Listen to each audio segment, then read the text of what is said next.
If you missed out on Max Toscano's appearance before the draft, you're in for a treat as he returns to the show today. His specialty is tight ends. He writes Remember the Tight End for Substack, also covers the Bengals for SI. Couldn't wait to get him back on the show. And specifically, we're going to talk more about the wide receiver position than the tight end position today. He did a thread recently where he broke down how important it is to have wide receivers be similar or different when it comes to skill set, height, weight, speed, athletic profile. There's a thought out there, and many people are of this school of thought, that you have to build a basketball team out of your wide receiver room, that everyone should look different and have different skill sets to be complementary. And there was some criticism when the Seahawks went out and signed Cooper Kupp in the wake of trading DK Metcalf, that maybe his game was too similar to Jaxon Smith-Njigba's and that it wouldn't work. They wouldn't be compatible. We're going to blow a hole in that theory with Max explaining to you exactly why, and then also how the tight end group the Seahawks have fit in with all of that, and then some of his specific thoughts, as it is his area of expertise on that tight end room as well. We're talking skill positions today for the Seahawks with Max Toscano on Seahawks Forever. Welcome to the Seahawks Forever podcast. In-depth analysis on everything Seahawks. And now, here's your host, Dan Viens. As always, I'll ask you to do all of the things: like, subscribe, share the video and the channel. It's the best way to support it. But if you'd like to more directly support my efforts as a full-time content creator, you can do so. All the links and the descriptions of the different ways that you can donate are listed down below in the description. Let's get right to this. Max was kind enough to find some time in his schedule. I have said it before. I'll continue to say it. I'll say it again. He is one of the best young content creators coming up through the ranks out there. And, well, I'll just let the interview speak for itself because I say some of those other nice things to him as well. This is my conversation with Max Toscano. Max, good to have you back on the show. My viewers absolutely loved your last appearance and the conversation that we had about the tight end position, and tip of the cap to you. I had a bunch of comments on that video that my viewers learned something, which is always, kind of the gold star that you can take away from any interview or conversation. If people walk away feeling like they came away knowing more than they entered into it. So no pressure, but we're hoping that maybe that'll happen today too. Always good to see you. Are you recovered from draft season sufficiently? Oh yeah, I'm ready to go. I think I said a lot. I did so much pre-draft stuff that there really wasn't that much to circle back on. It was exciting to talk about the fits a little bit, but there's only so much of that you can do. I did a thing about Mason Taylor with the Jets. I did a thing right after the first round with Warren and Loveland in their spots.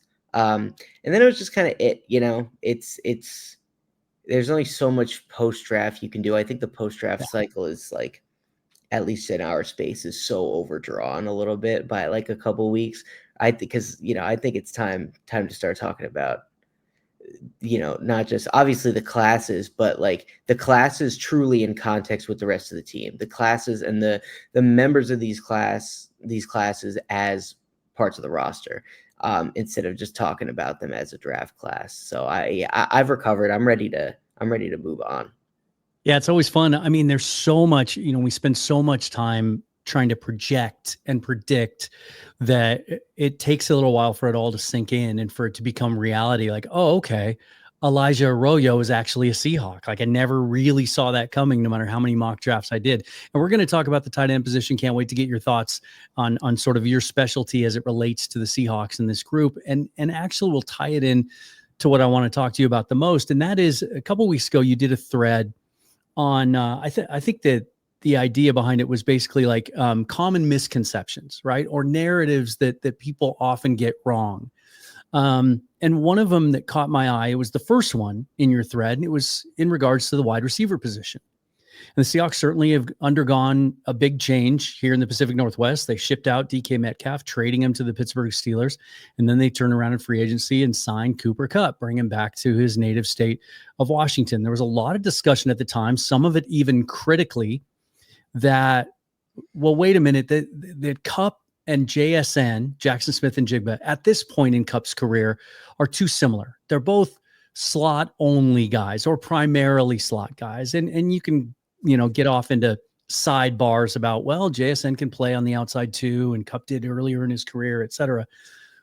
But the idea that players at that position have to be so complementary that you have to have a slot specialist. You have to have an outside boundary X receiver that can take the top off and really beat teams deep, and that they look a certain way, height, weight, speed, athletic profile. And then maybe you have a third guy that's sort of a hybrid of the two and can really, work the middle of the field, great route runner. Maybe he's not as tall as your boundary guy, but he's taller than your slot guy.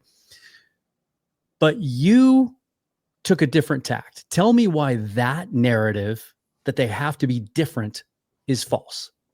Well, I mean, because it has been. The simplest answer is that I don't think that we took a step back at any point and critically examined whether or not this was true with real examples. And so I thought, with my whatever year in a row thinking, this offense doesn't really have these complementary pieces, and being wrong about how good the offense ended up, I stopped to wonder and thought to myself, like, okay, but like, is this really important? Is this something that is actually stopping offenses from being good or putting a cap on them? It's not to say that it doesn't change things, right? Obviously, your skill sets of your players are going to change things no matter what, but it's been viewed as this barrier to being good on offense. And for several years in a row, I remember looking at the Lions 2 years ago. Obviously, Jameson Williams broke out for them last year, but the year before that, they still had arguably the best offense in the league, them and the 49ers. And I remember going into that year, I liked their system. I liked their offensive line, obviously. I liked their backfield. I loved St. Brown in the slot. Obviously, Sam Laporta broke out, but I looked at them and I thought they just don't have any true outside guys. It didn't matter. I looked at the Bills last year. Keon Coleman was the only, and Mac Hollins were the only thing kind of close to outside guys. Neither of them were serious major drivers of their passing game, and it didn't matter. Their best receivers, Khalil Shakir, and an assortment of Curtis Samuel and this Dalton Kincaid and Dawson Knox and this, that, and the other guy. I looked at the Rams years ago when McVay first got there, when they had Cooper Kupp, Robert Woods, and Sammy Watkins. Now, Sammy Watkins isn't a pure slot guy, but he's not your alpha dog, take the top off alpha vertical threat. And the drivers of that passing game were Cooper Kupp and Robert Woods, who are both blocking slots.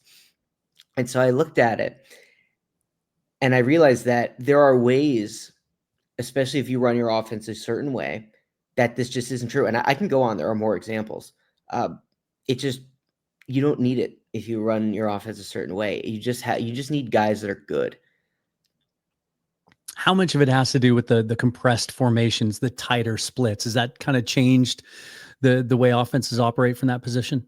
Yeah, that's all of it. It's made receiver very positionless in the sense that typically, as you outlined earlier, you have your X, you have your F in the slot, and you have your Z. And if you're in a typical 3-wide formation where those guys are spaced out from each other, those are pretty distinct, right?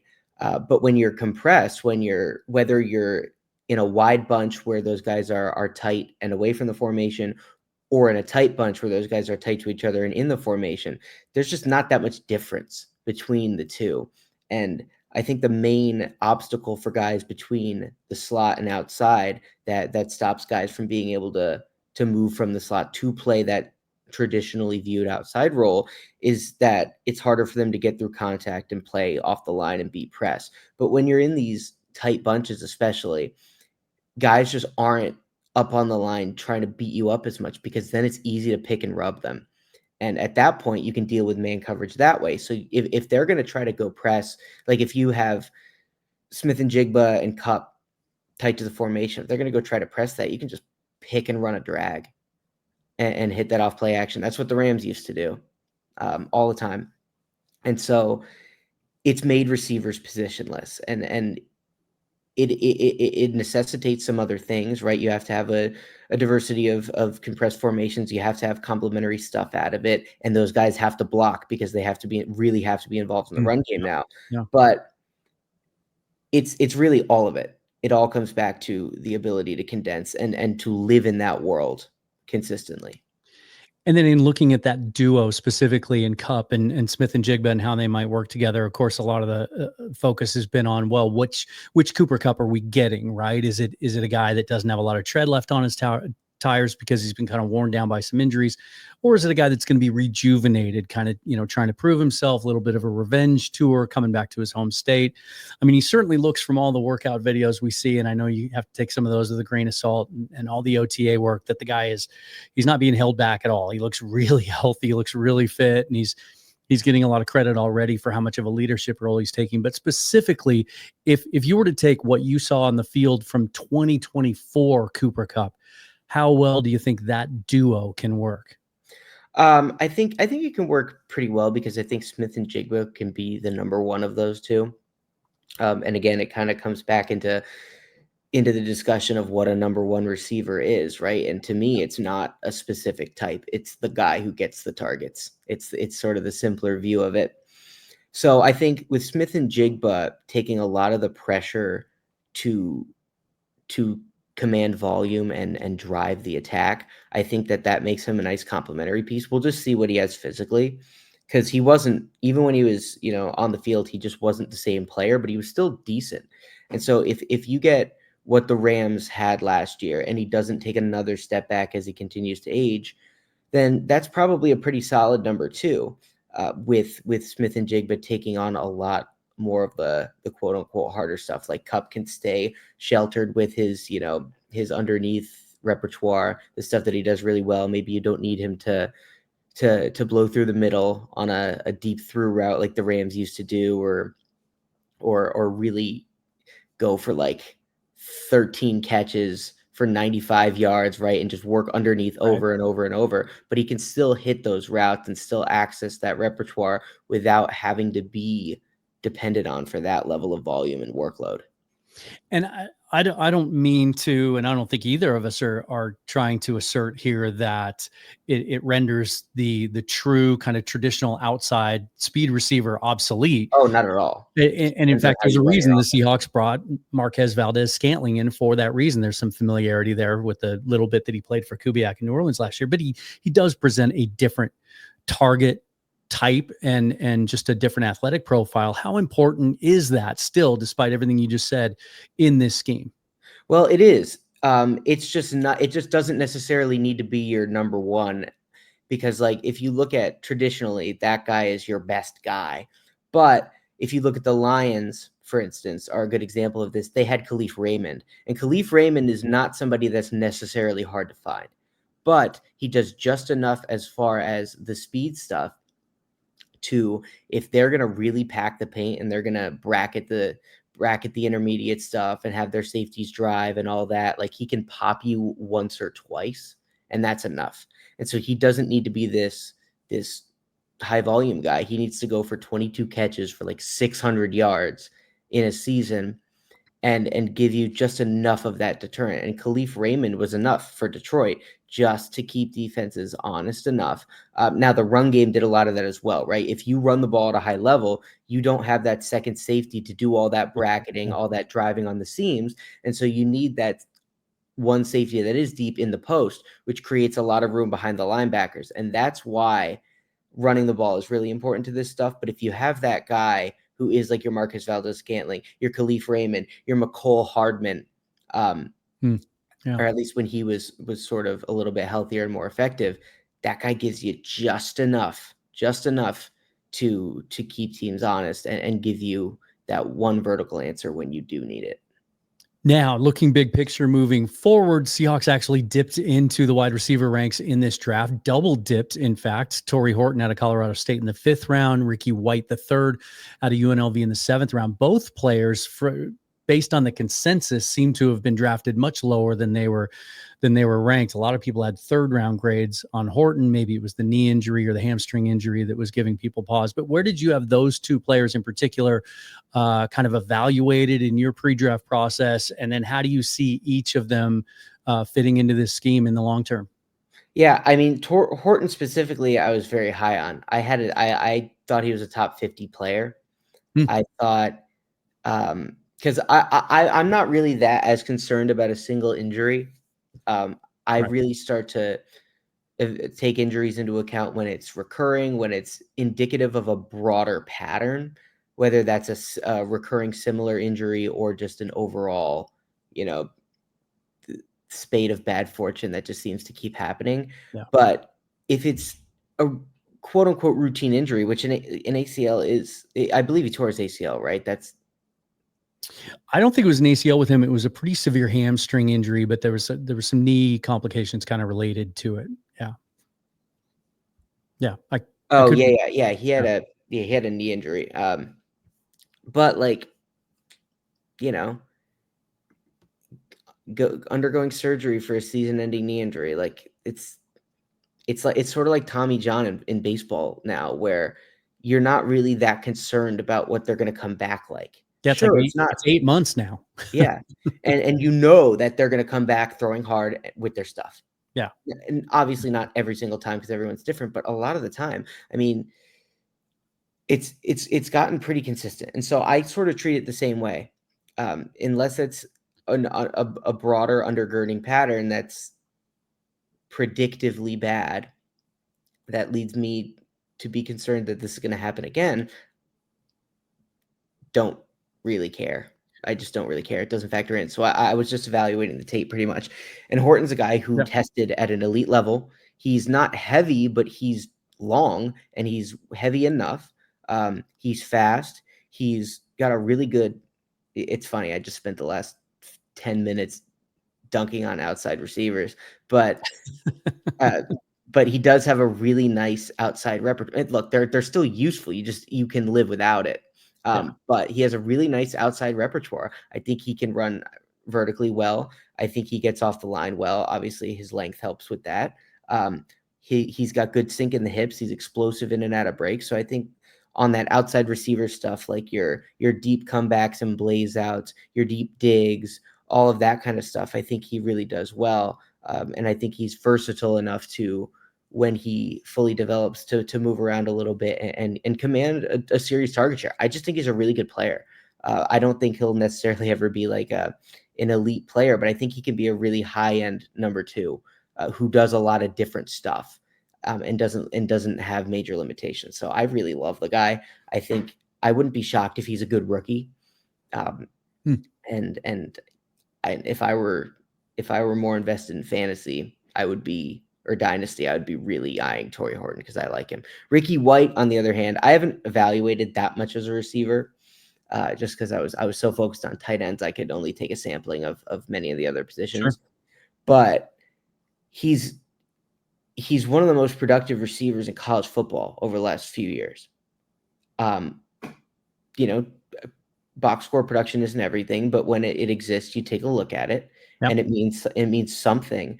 He's a demon on special teams. So even if he doesn't catch a pass, he's going to be on the 53 and he's going to be a contributor. Right. He blocked, I think, like 4 punts last year, which is absurd. Crazy. That's high school stuff, especially considering he's doing that as the team's number 1 receiver and best skill player. So what that says about him as a competitor, as a team guy, as a football player, from a coaching perspective, I love that. I'm over the moon about that. That's a guy who is all about playing football and all about the team, because he's doing what the 5th receiver should do while earning a WR1 target share. And, he's never gotten the ego where he thinks, oh, I don't need to play special teams because I'm the best receiver on this team. No, right. He's just, you put him on the field, he's going to go out there and he's going to do something well. And I think that, again, given the production profile, I wouldn't be shocked if he's like a solid number 4 receiver. And if he's doing that and contributing on special teams as like one of the best punt gunners and punt block specialists in the league, that's awesome. Yeah, it's what a lot of teams look for with those 7th-round picks. If you can be an elite special teamer and maybe give me some upside at a position too, that's a win-win, right? Right. That's where you fill up 53. Let's get into your area of expertise. You're the tight end guy. Remember the tight ends on Substack. First of all, let me go back a year. What was your evaluation of AJ Barner, and were you surprised by how much productivity he provided as a rookie, a guy that was one of the younger players in the entire draft when he was taken last year, just 21 years old, coming out of Michigan? I was pretty surprised by how much he was able to produce as a receiver, especially since he is in a somewhat competitive environment for targets. It was a high volume passing game. So that did surprise me a little bit in a good way. He's a really nice player. I like him a lot. He's obviously so good in line. And that's where he's really always going to make his money is moving defensive ends and engineering the perimeter and the run game, which is super important. But when you can do that, all you need to be able to do as the tight end, especially if you are going to play 11 personnel, which every team is going to at a certain amount of time, even though the Seahawks will do it less now, you're the 4th receiver. So all you have to do is be able to detach, catch a few check downs, leak out into the flat every once in a while, and you're doing more than an offensive lineman while contributing heavily in the run game. Barner can do more than that. So it's really, really nice when you can find a guy who dominates in line. And I mean, really, really will become like he was great for a rookie, especially. That was really impressive stuff. I think he'll become one of the best inline blockers in football. So when you get that and you can maybe get like 20 catches for 250 yards or something. Well, he's not going to average. Well, 10 yards a catch, whatever. Yeah. But like when you can get a little bit of production and some in the red zone as well from a guy who is basically your 6th offensive lineman, that's a huge serve breaker for the offense because it allows you to commit resources more to receiver as well, because you don't have to worry about that and you don't have to ever get 2 tight ends on the field if you don't want to. So you're comfortable when you want to get into 11 personnel. I was really impressed, really, really impressed. Now, as you mentioned, you touched on it twice there. The Seahawks are going to play more 12 personnel and even some 13 than they have in the years past. Clint Kubiak likes it, leans on it, uses 12 and 13 as much as any other play caller in the league, really. And so they go out and they draft Elijah Arroyo out of Miami in the 2nd round. I got to see him in a Mobile at the Senior Bowl, like really athletic, natural mover, makes it look easy. Tell me about your evaluation of him specifically, and then talk about the limited sample size. You talked about in regards to Torrey Horton, potentially concerns about ongoing injuries and recurring injuries. Well, Arroyo really only got to have the 1 season last year, and that wasn't even a complete season. I think he missed the first couple of weeks before he exploded on the scene. But so talk about your evaluation of him, and then what carries more weight with you? The productivity on the field last year and the fact he was able to have a mostly healthy draft season, or the injury history? Well, I mean, this is like you said, this is exactly when you get into those areas where you do start to really consider it, and it does start to drag on a player's stock a little bit. It's concerning, especially at this position, which is injury prone by nature. Even the quote unquote healthy tight ends are missing a couple games a year. They're constantly nicked up. It's just a very physical position, and you're not in that full offensive lineman body that has that level of muscle and mass to deal with that kind of punishment. Right. So you are getting nicked up, and it's similar to why Cooper Kupp. Part of why Cooper Kupp has been nicked up so much is he's been playing so physically for his career. Yeah. But it's obviously expanded, right? You look at George Kittle. He's constantly got something, and he's not necessarily an injury-prone player for this position. He's just constantly got something. So when you have pre-existing and severe injury concerns, it weighs more than it does at less physical positions. Like offensive line injury concerns are huge, Sure. and it's the same at tight end. So it's worrisome. It was encouraging how much he grew as the year went on as a player. He got so much better, because I remember I watched all his games in order, and I was like, the first 3-4 games, I was shocked that people were talking about this guy as a top 100 pick at all. Hmm. And then he just, he continued to get better. He still needs so much work as a blocker. He's still not very good, but it's tough in that offense that really that doesn't do much in the run game, doesn't really emphasize it that much. Their offensive linemen didn't block it very well either. Just because they wanted to be such a pass-heavy offense with Cam Ward and those receivers.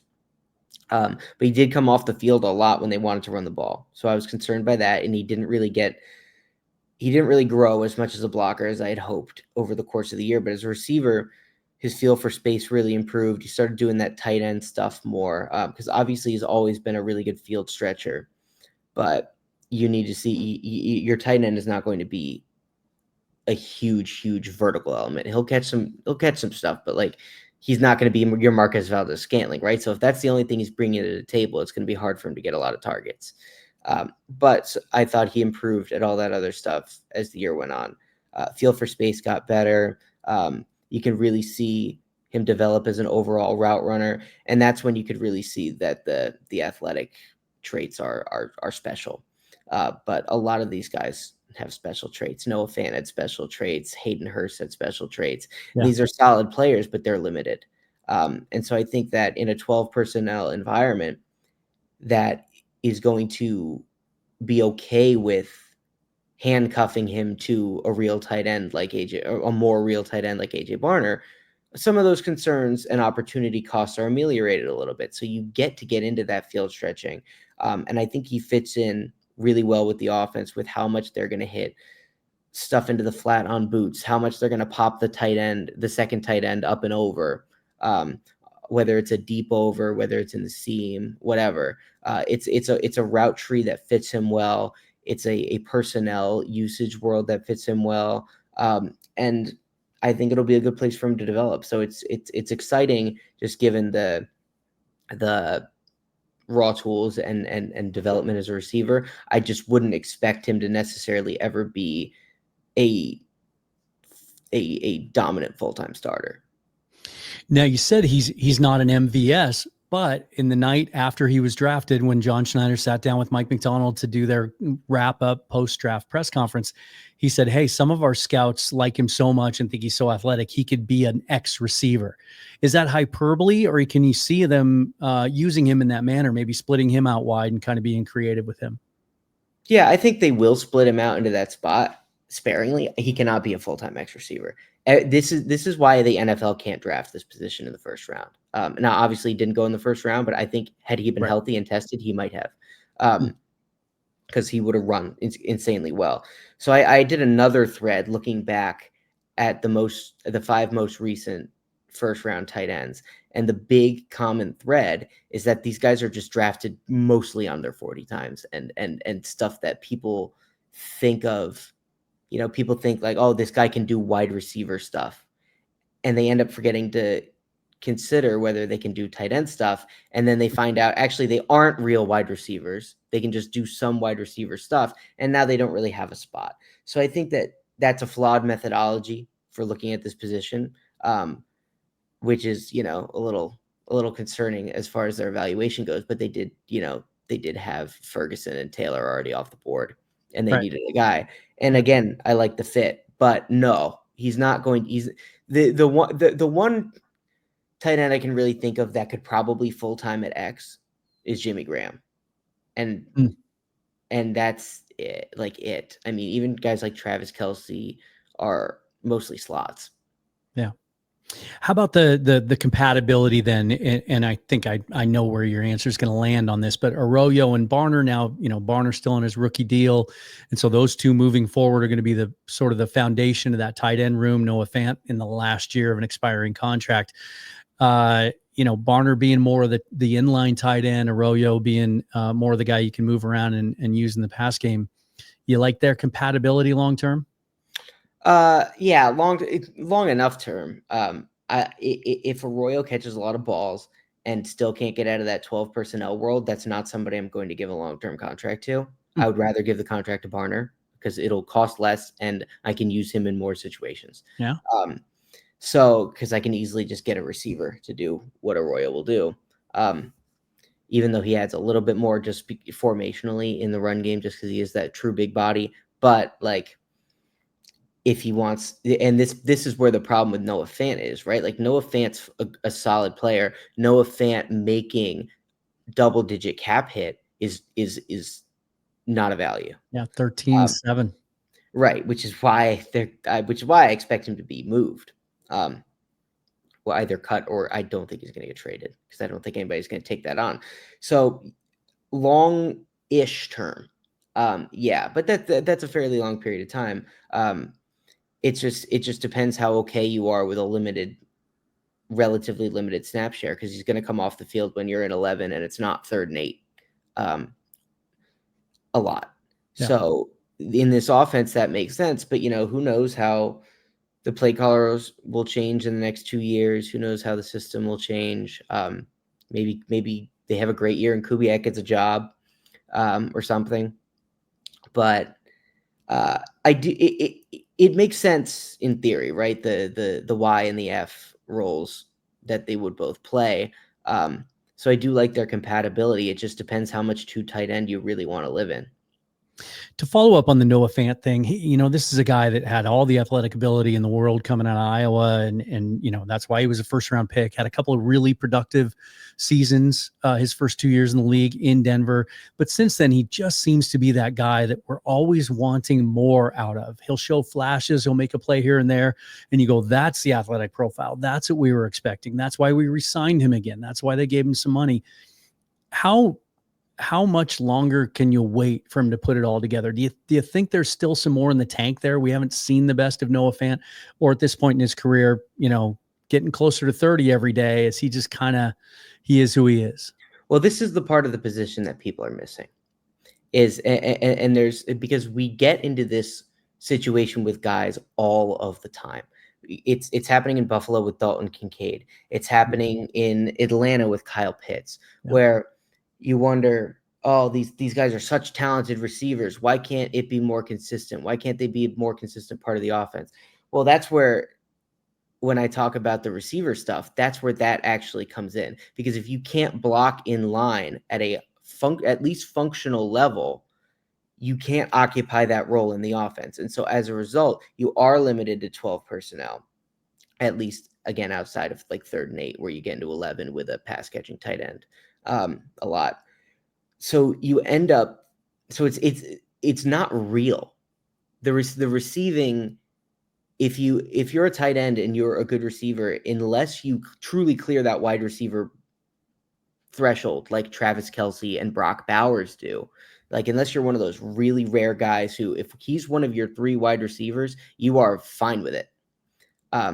But Noah Fant's not that guy, because, like, the fact of the matter is these body types just move differently, even if they're athletic. He's straight line fast, but what I've seen a lot is that these guys just don't change direction quite as efficiently, because they are slowing down increased momentum, because they are 240 or 250 pounds rather than 215 or 220. There just are no 240-pound receivers. I mean, Mike Evans is the closest, and everyone marvels at what he is. And so it's just not something that's common enough that allows you to access a full wide receiver route tree, because coaches and commentators and whatever will say, like, oh, they're too big for people to cover. No, they're not. Nobody is too big for anybody to cover. Otherwise, Hakeem Butler would be like the best X receiver in the NFL right now. If you can't get open, it does not matter. You can't rely on just catching the ball with somebody draped over you, because it's just not high percentage enough. No matter who you are, if you can't get open, you are probably not good. And so these relatively cumbersome, I've compared it to a helicopter and a jet plane, right?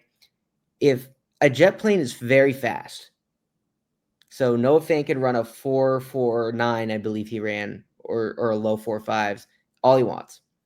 But have you ever been in a plane when it's trying to land?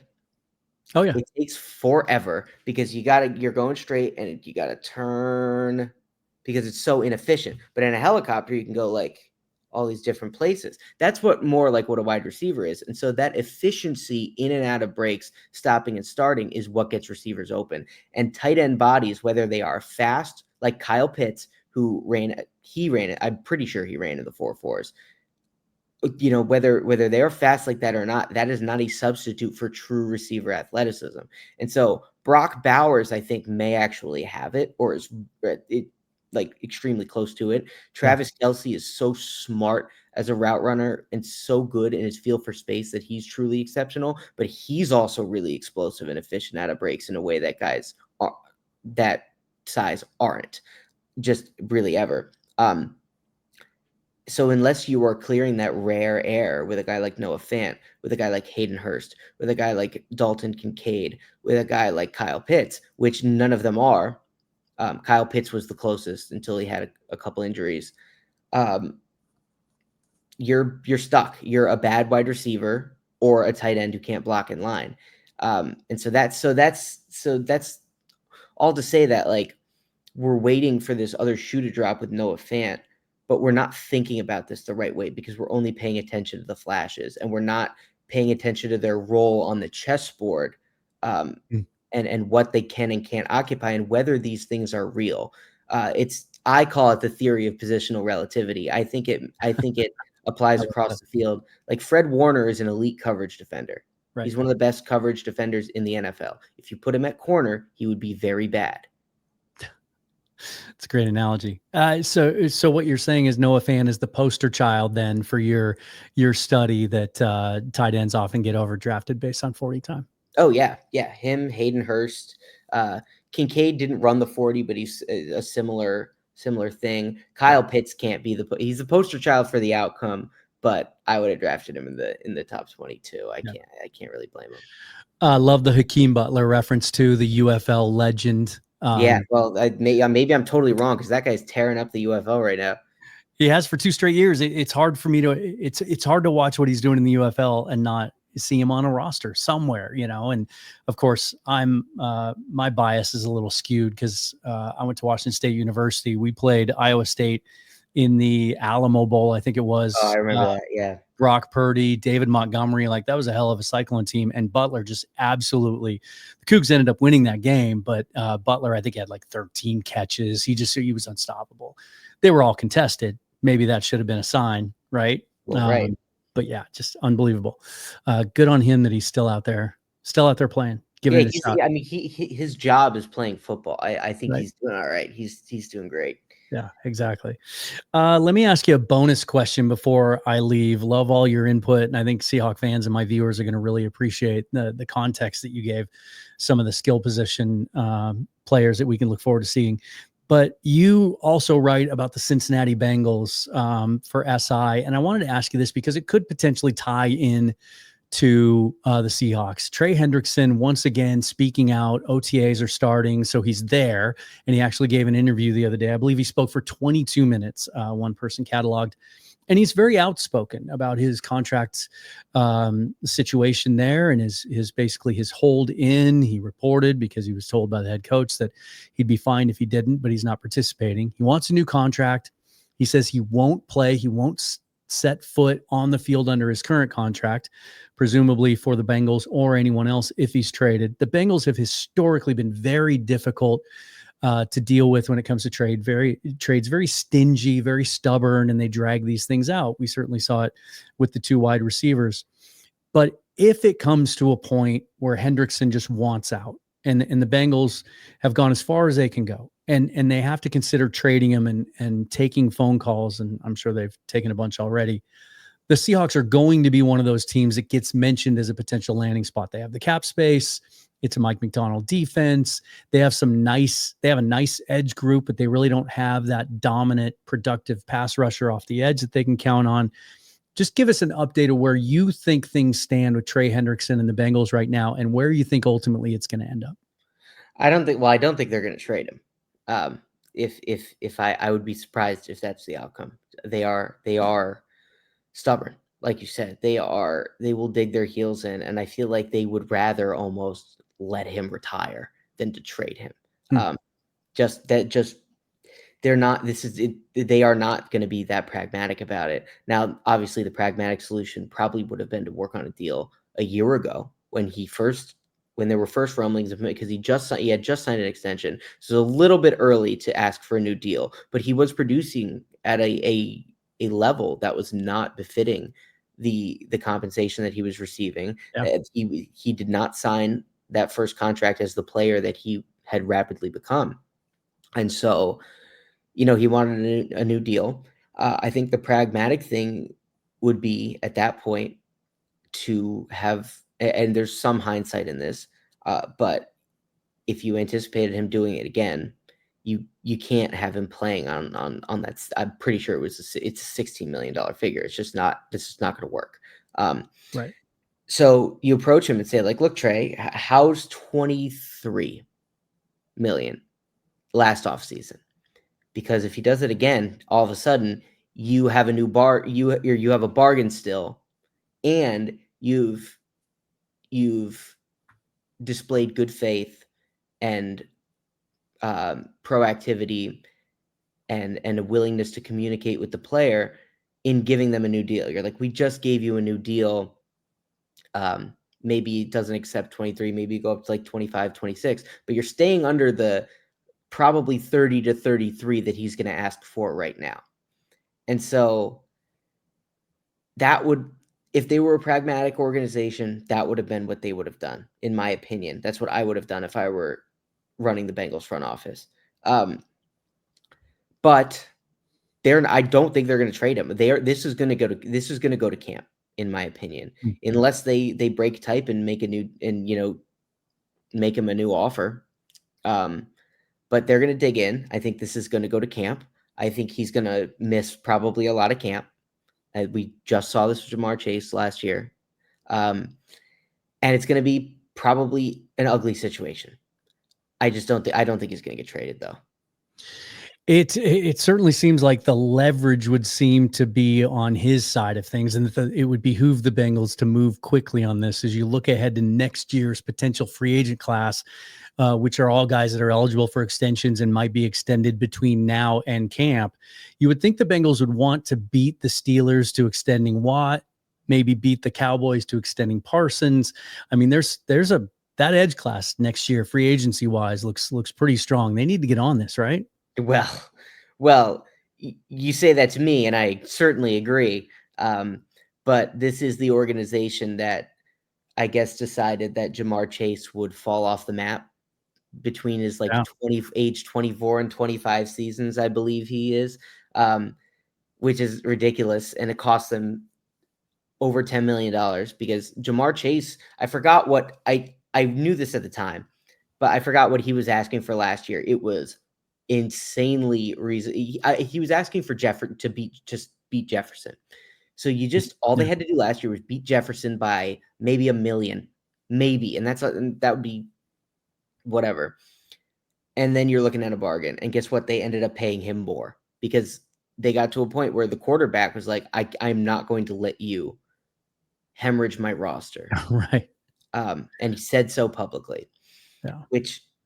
Joe Burrow is not that kind of guy. Joe Burrow is not a negotiate in the media, I need my way kind of guy. He just isn't. He likes to be, he likes to let us play and whatever, do the talking.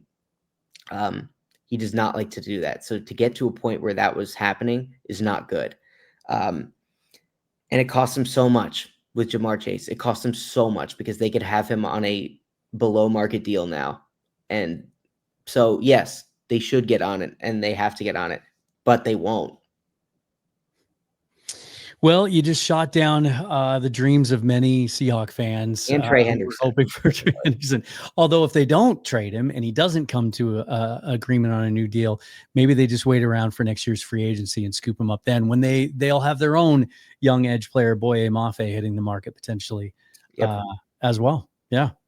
Thanks, Max. It's always great to have you on the show, man. I love what you're doing. I love that brain ears. I always feel like I learned something from our conversations. I know the viewers will too. So appreciate the time. Thanks so much, man. Always a blast. All right. Talk to you again soon. Yep. See you soon. So how do you feel about that group now after listening to Max? The wide receivers, the tight ends. Many of you were probably happy to hear him say that he didn't think Noah Fant would be on the final 53-man roster. He'd be moved off of it because it just didn't make a lot of sense. That'll make a lot of you happy. I know many of you have been advocating for that move. I'm still not 100% sold on it because the Seahawks don't have to move off of him. They have enough cap space to be able to carry that hit. And still do everything else they need to do as far as young players that are due for extensions. Some will get those before camp starts or before the season starts at least, and some will get them next offseason. But if they like what they have in these young tight ends, they think that Arroyo is ready, and they've got enough depth there otherwise that if it comes down to it and they need to free up the cash in order to get one of those other extensions done or to get multiple of them done, or maybe a bigger acquisition as we get closer to the start of the season, depending on players that might be available in trade or after their release, then I could see it. So certainly I feel better after talking to him that Fant's skill set would not be missed as much with Arroyo and Fant. And is it Joe? I cannot remember his name. Joe Schobert? You would think that I just have all the knowledge in my head and I can remember all these names instantly. Not the case, especially not at my age. Thanks for watching, you guys. Really appreciate it. Be sure to like, subscribe, and if you want to donate, all those links are down below in the description. Follow me on Twitter and Blue Sky at Seahawks Forever. And if you hit the bell, you'll get notified anytime I post new content to this channel. Tune in Sunday for Sunday Night Live. We will have another live stream, and I've got some cool stuff brewing for next week, so be sure to stay tuned for that. As always, forever and always, go Hawks. Thanks for watching, you guys.